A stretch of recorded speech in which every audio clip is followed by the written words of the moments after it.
પશ્ચિમ રેલવે વડોદરાની local crime બ્રાન્ચે railway police મથકે નોંધાયેલ ચોરીના એક ગુનામાં સપાટો બોલાવ્યો છે. પોલીસે ગણતરીના દિવસોમાં ત્વરિત કાર્યવાહી કરીને સુરતની એક 19 વર્ષીય શાતીર મહિલા આરોપીને સોના ચાંદીના કિંમતી દાગીના સહિત કુલ રૂપિયા 8.47 લાખના મુદ્દામાલ સાથે ઝડપી પાડી છે.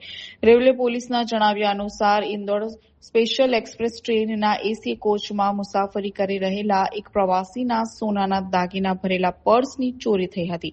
આ અંગે ફરિયાદ નોંધાતા એલસીબીની ટીમે તપાસનો ધમધમાટ શરૂ કર્યો હતો.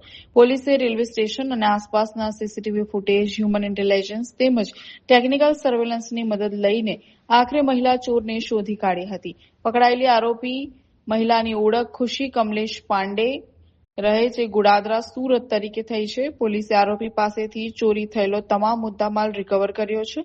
કબજે કરાયેલા મુદ્દામાલમાં રિયલ ડાયમંડ અને લીલા નંગવાડી સોનાની વીંટીઓ, સોનાનું સાદું તેમજ લક્ષ્મી છાપવાળું પેન્ડન્ટ, સોનાની ચેઇન, ચાંદીની રોઝ ગોલ્ડ કલરની ચેઇન અને ઇમિટેશન જ્વેલરી મળીને કુલ રૂપિયા 8,47,347 જેટલી કિંમતની મત્તાનો સમાવેશ થાય છે.